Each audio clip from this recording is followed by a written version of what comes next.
Good morning and welcome. We come together once again to look at the book of Acts, and once again, we're looking at the church and how the church developed in that first century by the works of Paul and Silas, Barnabas, Timothy, all of the great disciples and apostles.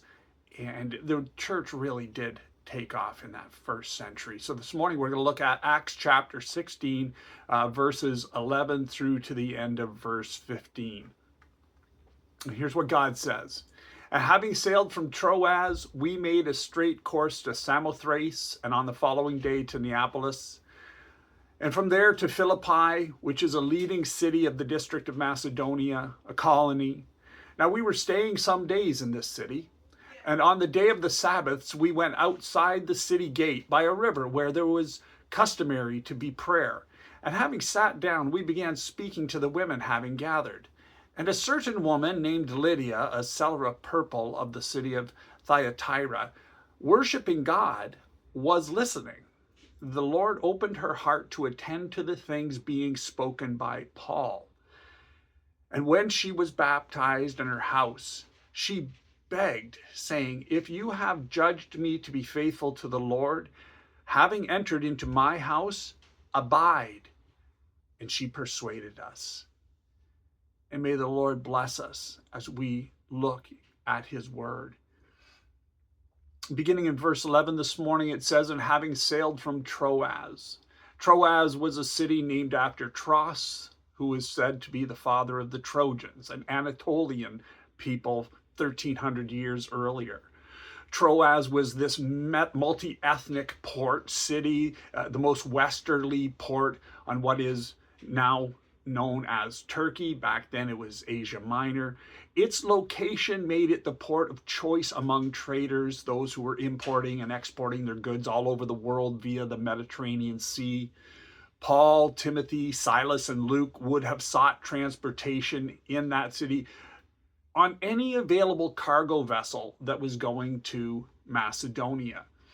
It would not have been too difficult because Troas was also where the boats put in to what was known as waiting for the winds.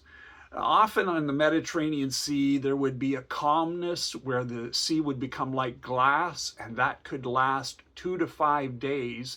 And you don't want to be caught out on the Mediterranean or any body of water where you expect to use your sails and there is no wind moving through, especially even if there's a light breeze. These large vessels, these cargo vessels, would not have put out to sail. Luke records, we made straight course to Samothrace, Samothrake in the Greek. It is an island in the Aegean Sea. It is between Greece and Turkey. It has the highest mountain in the Aegean Sea at nearly 5,300 feet.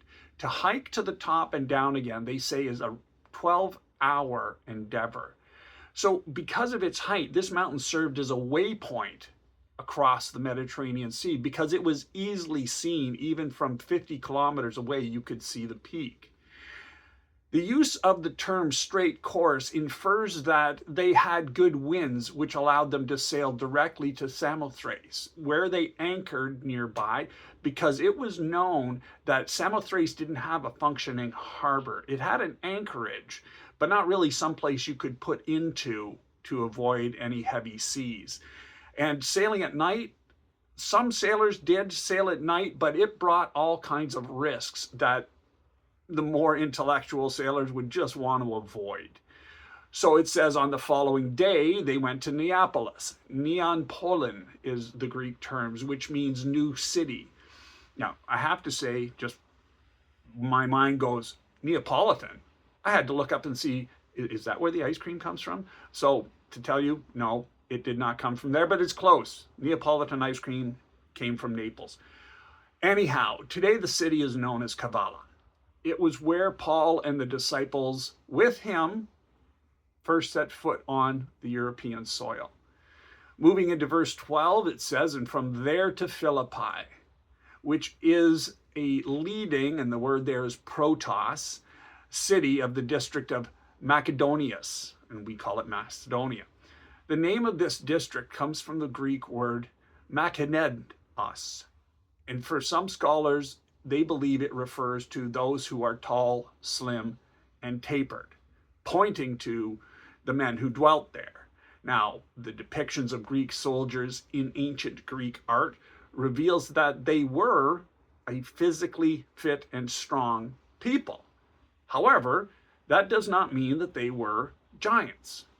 In the time of Alexander the Great, around 300, 400 BC in that time, the average Greek male was said to be 5'5" to 5'7". Now, to our population now, most men sometimes range between 5'9", 5'8", 5'10", 5'11", even higher. But there was a suit of armor that was discovered in the tomb of a Greek ruler that when they measured it, proved to be for someone who was about 5'3". That's not really the type of thing you would think of when you think of Greek soldiers. It is said that Alexander the Great took the throne from King Darius in Anatolia, which is Turkey, but when he sat in the throne, they had to build a table. They had to put a table underneath his feet because his feet dangled in the air when he sat in it, and that kind of looked childish. Another theory as to this name, Macedonis, from the Greek word makos, meaning heights, then refers to the very mountainous terrain like Samothrace, where the people had dwelt. They were known as Highlanders, in identifying these people by the region they came from and perhaps their appearance that corresponded with it. For us, we might think about the names that we have for different people who come from various regions of Canada even. Most identifiable are those from the Maritimes and from Newfoundland. We have names because they have their own accent and their own mannerisms, and that identifies them. When we move further into the verse, the city where the disciples settled for a time was Philippi. It was a colony, a colonia. The Greek word colonia refers to a city settlement for disbanded Roman army soldiers. These veterans were given land at the end of the service to the empire, and it was always kind of in the same area. So as these cities were being built, all of the people there were former soldiers. Now farmers are doing whatever they could. Luke records that we were staying some days in this city. Now again, this word shows up, diatribo. Diatribo is the word for tarrying. So they weren't in a rush to go anywhere. They weren't leaving. They were waiting on God's time. He had gotten them that far. He had told them to come to Macedonia. They had made it to Macedonia. Now they're still waiting upon him. Okay, what's the next thing you want us to do? Further expanded on in this verse 13. On the day of the Sabbaths. Now, Sabbaths here is recorded in the plural form, which then points to the idea that they had already been there more than 8 days when Luke recorded this part of the message. And it says, we went outside the city gate by a river where there was customary to be prayer. Now, I want you to know that this is not by chance or happenstance. They didn't just go for a walk. They weren't out for a stroll and they happened upon this gathering. While Philippi was this thriving metropolis, this verse reveals that there was no synagogue. In order to have a synagogue and to establish one, there had to be 10 Jewish men who would form the foundation for that synagogue. Well, without a synagogue, Jewish believers were required to establish a prosuke, a place of prayer. And that is what they have come across. While the word translated as customary or supposed or thought is the Greek word enidizomenon, the root word here is nomos, which means it refers to the law. Paul knew if there were any Jews in Philippi, they would be gathered together somewhere on the Sabbath, and he knew the whereabouts to look by the water.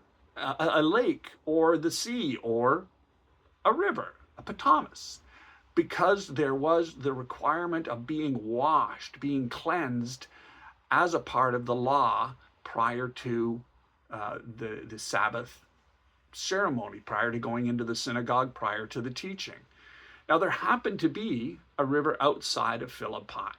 Today it is no more than a stream, but it is there. The last part of the verse says, and having sat down, we began speaking to the women having gathered. Well, again, our English says sitting down. It's not there as a filler. God's word has a purpose. Kathisantes is the word that is used when one is being conferred authority, like a pastor stepping up to the pulpit, like the rabbis as they taught, they sat. Jesus sat as he taught. We see that in Matthew chapter 5, verse 1, Sermon on the Mount. We see it again in Luke chapter 2, verse 46, when Jesus was in the temple talking to all of the men much older than him. And again in Luke chapter 4, verse 20, when Jesus was in the synagogue and he had stood to read and then went and sat in preparation for teaching. Now, all of the disciples, they sat down. So they're all in that authority to begin speaking. And they began speaking to the women having gathered. The Greek word translated here is as speaking is laleo. Now, laleo is simply talking.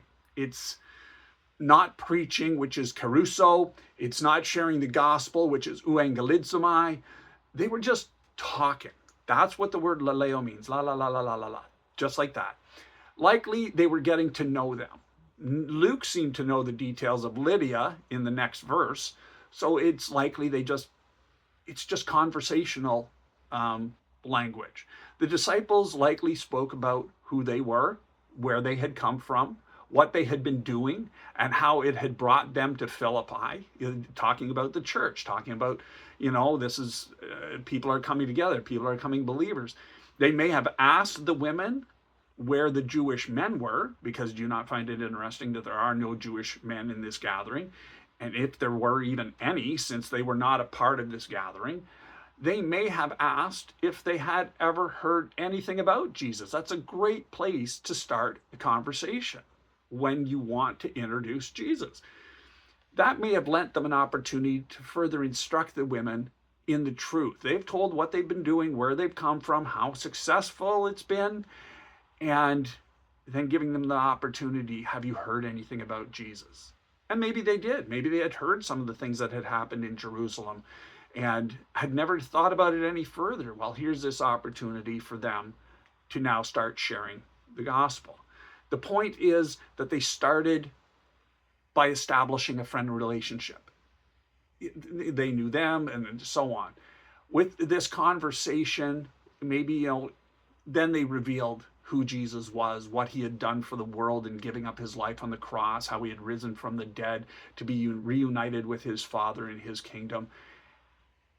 And it sets in. It really takes a hold. Verse 14, and a certain woman named Lydia. Again, God mentions a person who was a part of his plan, and he puts that word certain in there.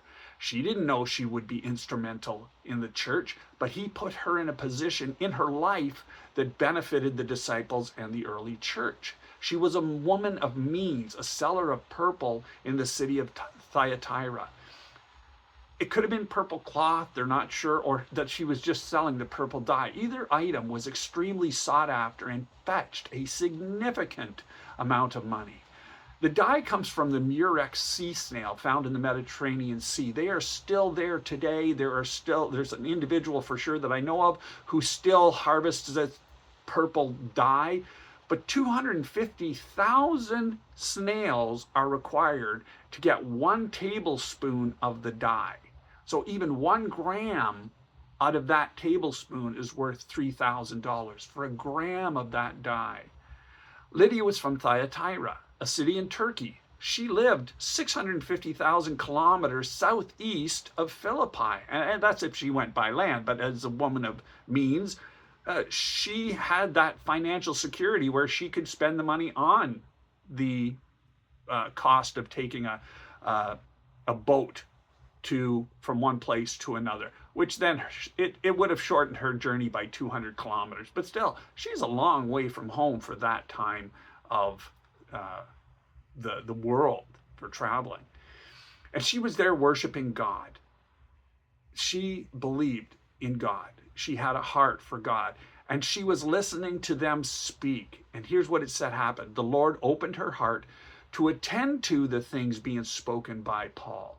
So Lydia knew God and her heart was open to him, but having heard the truth of Jesus from Paul, her heart, her cardia, was fully opened. Dianoigo. Dianoigo is this word that is just spread wide open, like just trying to take everything in. And she was told to attend to the things being spoken by Paul.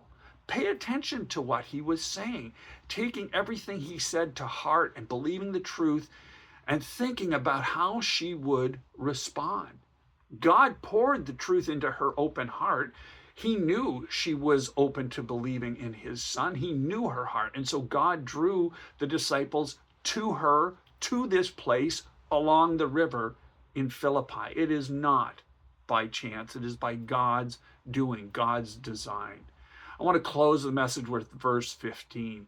And when she was baptized and her house, her entire family responded to the truth and they were baptized. She is recognized as the first convert to Christianity in Europe. Today there is a Greek Orthodox baptistry named after St. Lydia of Philippi, just down the road from the ancient ruins of Philippi. Behind the church, with all of its well-kept grounds, there is a baptismal pool with stadium-type seating, and hundreds of people come to be baptized in the same place, they think, where Lydia was baptized. And having been baptized, she begged, saying, "If you have judged me to be faithful to the Lord, having entered into my house, abide."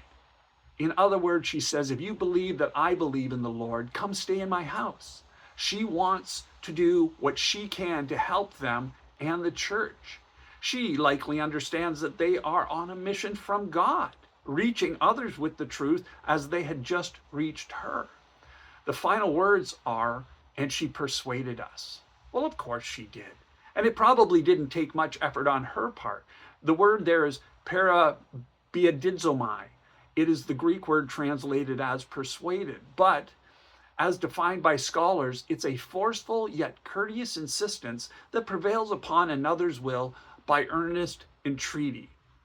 Rather than coercive voice, it speaks of loving pressure that honors the other person while refusing to take no for an answer. Gentlemen, has a woman ever used loving pressure on you to get what they want? Ladies, have you ever used loving pressure to get what you want? Because this is what Lydia did. She wouldn't take no for an answer. It was a win-win situation for God. The disciples had a place to stay and be looked after. Lydia provided all that for them and for the church. It was a base that was established in Philippi from which other disciples could come and go and receive further training, and it helped the church to grow. I believe God is still growing the church every day. And let us continue to pray for one another and for the church. Amen.